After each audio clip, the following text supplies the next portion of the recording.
r/AskReddit. What is the most cringe-worthy thing you did to woo your crush? Posted this a year ago, but the question is too fitting. When I was in 6th grade, my parents talked me into going to a week-long church camp I knew of, but didn't know personally any of the kids going. But they sold me that everyone would praise Jesus, ride horses, and have a good time. I decided to go. It was like a 6-hour drive in one of those big white vans. Quickly everyone started whipping out their CD cases and exchanging music, and I instantly was like duck. I only had 2 CDs.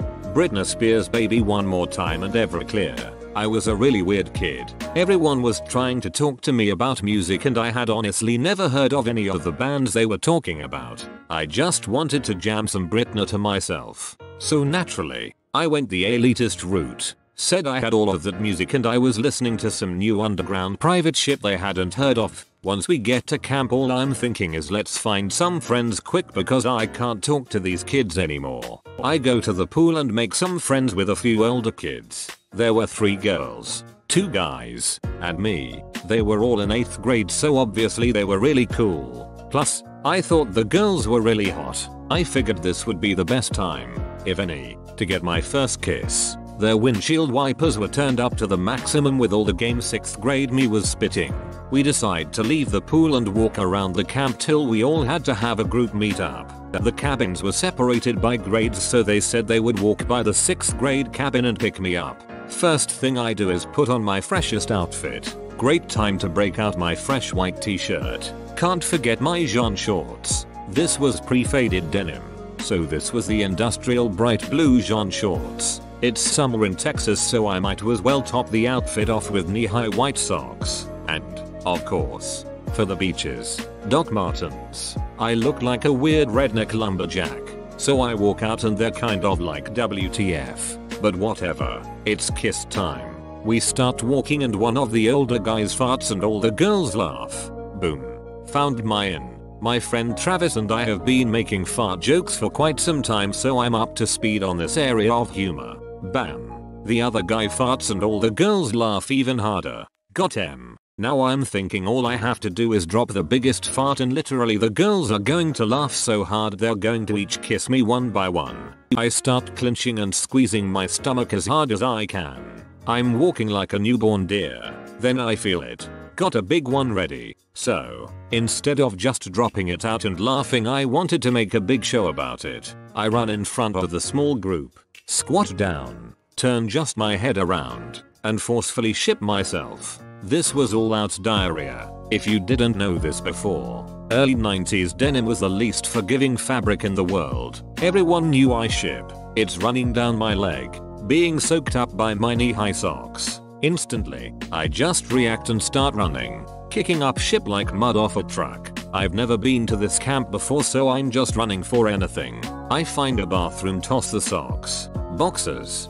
shirt, but I couldn't drop the jorts. I can't just walk across the church camp naked. Plus at this point I'm thinking maybe they didn't really see it. I was really confident in my speed at the time, so I was thinking I could say that's my thing. I drop giant farts and run before the smell catches me. Come to find out, not only were the 5 people I ship in front of outside the bathroom waiting for me, but there were like 25 kids. Instantly, I just ran in my docs and jorts combo back to the cabin I was staying in with the other kids chasing me and yelling shit pants. I run to my bed to find all the music nerds I drove up with going through my CD case. It only has the 2 CDs. They are like WTF. Thought you had tons of secret music, bro. Wait, did you ship your pants? So yeah, that was about 4 hours into a week-long trip. I really thought farting would impress these girls. I lost my favorite pair of jorts and pride that day. Edit.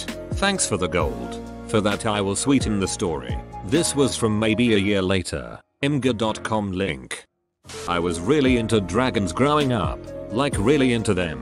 I had a book called Dragonology, which I had with me all the time. In the book there was a language key for dragon runes. Well, me being my sly mysterious self, I wrote her a love note in these runes with a little key on it so she could figure it out.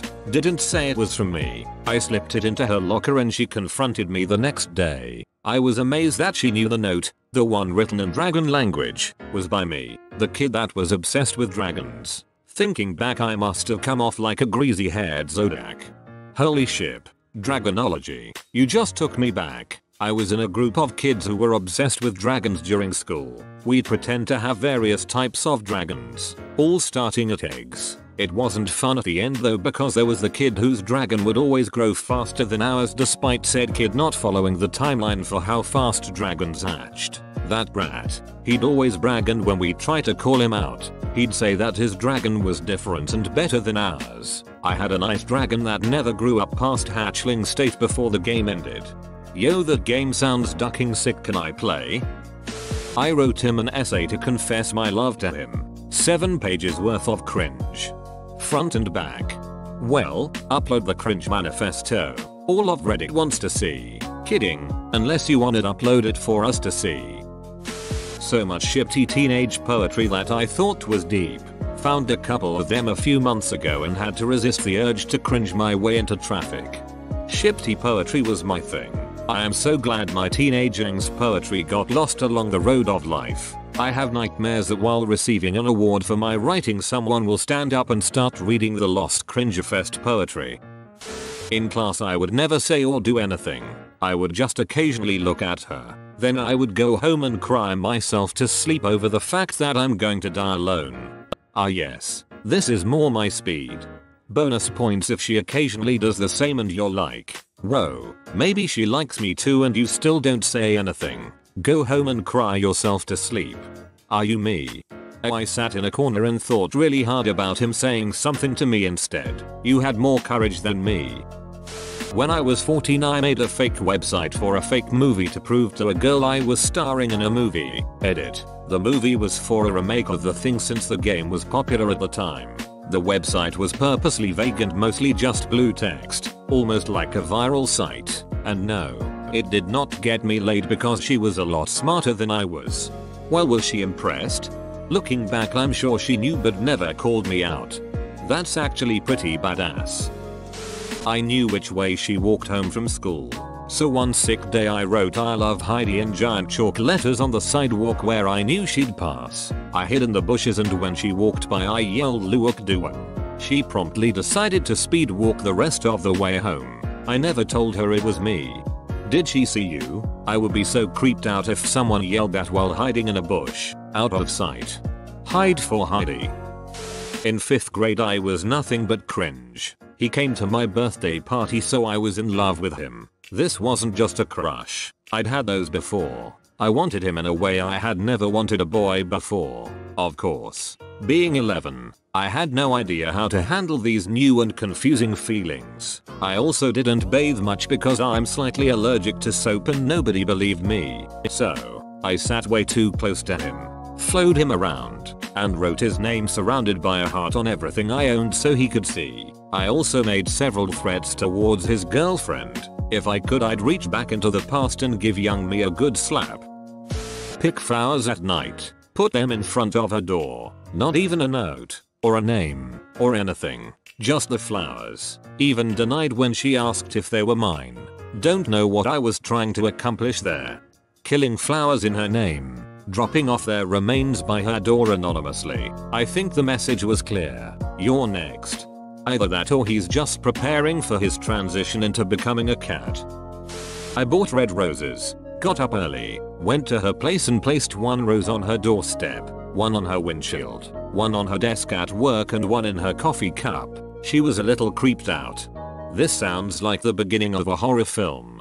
I can see her excitement turning to fear as every rose is revealed. Then he comes out from the closet with just a rose in his mouth. Oh, look, 1 is sticking out of his pee hole. Join a club at school. Then spend a bunch of money I didn't really have to spend on going on a club related trip. I hoped it'd be my shot to get some alone time with her and make my move, but she ended up pulling out of the trip and I didn't know until we were about to leave. I had a phone that barely had a Facebook app. I thought I was searching her name to creep on her. I actually posted her name as my status. Holy shit, this is like my worst nightmare. Classic. In middle school, I had my mom spend $40 to $50 on a heart-shaped locket with her name engraved on it. I still cringe to this day thinking about it. Edit. Damn English professionals turned me into a Wincest kid. In elementary school, there was a necklace pair that was each half a heart that fit together at the kids bookstore thing. I bought it and put one half on her chair thinking she'd find me with the other half and we'd fall in love. I'm dying just thinking of it 20 years later. Or that's some movie moment material right there. If only she'd stuck to the script. That's actually super ducking cute. I'm glad someone thinks so, because all she did was ask the girls in the class who lost their necklace. I drew a picture for a girl in middle school to ask her out. It was of us holding hands in front of a sunset. She showed her friends and laughed at it with them, bruh. The teachers at my old school really enforced the no running in the hallway rule we had, and one day, she was running to get to her class or friends or something. I'm not sure. I stopped her, being the teacher's pet I was, and told her she was getting a ticket for running. I said the payment was her number. The piece of paper I had given to her was thrown in my face and she ran off. Edit. I was a student, not a teacher. She was already in the process of giving me the thanks but no thanks, and in a bit of desperation I tried serenading her with some sweet no doubt over the phone. 18 years later and we are happily married. To other people. 18 years later and we are happily married. To other people, When I was little, I saw Ice Age and there is a scene where Diego wakes up and yawns, and since he's a saber-tooth, you see his huge awesome chompers. So, my dumbass would sit in my chair, facing my crush and yawn with a giant open mouth, baring my teeth, hoping to woo in my fair lady, but alas, no luck. Flawless logic, surprised it didn't work. Throw the beach a yawn. Beaches love yawns. In the 8th grade I printed out Green Day lyrics and wrote I love you on the end, then taped them all over her desk and chair. Somehow, it didn't work out. Gotta use Coldplay lyrics, man. I tried to sing her a song while playing it on the piano. I can't sing. I can't play piano. I just knew the basic tune and knew that the higher notes were to the left on the keyboard. I didn't even know the words to the song. Looking back, it was pretty obvious she didn't even want me to sing to her. She was being polite. Oh god OP. Why did you make me relive this memory? The higher notes are on the right, unless there's such a thing as left-handed pianos. Oops, guess I proved my point. I worked in the office at a construction company part-time at 17. I'm a flirt anyway, but there was one young guy I actually had a crush on, so I always thought he was flirting with me. For his birthday I found a doll-sized truck that looked exactly like his and baked him a cake shaped like a garage with the truck inside. Yes, it was difficult and time consuming. Wow, this is amazing. My wife is gonna love it too and probably want to know how you did this. Pro tip. Guys in hands-on vocations often don't wear wedding rings for fear they will have to be cut off in an accident. At least he was able to let you down gently without being like LOL sorry I'm married. He gave you a way to think he didn't even notice. On another note, my brother is an electrician and had the inside of his wedding ring lined with rubber or something to avoid electrocution. My dad never wore his wedding ring because when my parents first married he was a mechanic, feared losing it while working. But even though he's a manager now he still doesn't wear it LOL. Edit. Okay, I've never said I was an expert on electricians and their wedding rings. All I'm saying is that my brother got his ring customized in order for him to be able to wear it on the job, and that he's an electrician. I just assumed it was lined with rubber or something. Please stop blowing up this comment with no. That won't work, I'm not the one who's an electrician. Gave him a worm. I was 16. It did not work. In middle school, I had this serious crush on a girl who was really beautiful and pretty good at academics like me. Every day in math class, I used to finish the problem before her, yet wait for about 10 minutes so that we could both say the answer at the same time. She'd look back and smile at me, and that was enough motivation to continue this tactic for about the next 6 months. I still cringe at this memory. Wait, this is actually so cute though. It would have worked if you'd actually asked her out. I wanted to be her partner when we got in pairs in Spanish class. I was mentally preparing how I was going to ask, but when the teacher said to find a partner I just yelled her first name really loud. People stared at me and she was embarrassed I think. It is one of those times where I look back and still cringe. That's like straight out of a comedy. It's something that would happen to Tina from Bob's Burgers. Well, did she end up being your partner? This only gets better, or worse, if she says no. We were partners. I think she had a crush on me too, but I was so shy and inexperienced that I had no idea what I was doing, so of course nothing ever came of it. I tried to impress my crush by showing her my stiff wiener while my mom was watching. Can't remember it though, but my mom likes to bring it up every now and then. Edit. BTW, I was like 5. What the duck? I was 5 years at the time. Did not know any better at the time. Edit. Now. Known. Edit 2. Known. No. I'm not sure if you being 5 makes it cute or even more disgusting. He said that it was stiff, if that gives any indication. If you say it is cute, you're going to end up on a list. We have a winner. 3rd grade sent a letter to his house, like a dork. Meet me in the schoolyard Saturday. That spelling error has haunted me for years. He brought it to school and asked if it was from me. I did not sign my name or anything. Deny till you die. Meet me in the schoolyard Saturday. That spelling error has haunted me for years. This is probably the funniest thing I'll read today. For the purposes of this post, my name is Mark. I saw a coin on the ground while talking to a girl and decided to show off how cool I was in a humorous way. I don't know why everyone thinks I'm so cool at everything I do. Hey look, a penny. I picked up the coin and then started celebrating. Go Mark. Go Mark. It's your birthday. It's your birthday. The humor being that I was oblivious to being cool at even the little things, like picking up coins. Duck, I was horrible. It hurts me to even read this. It's like your mom was embarrassing you, but you did it for her, and she wasn't even there.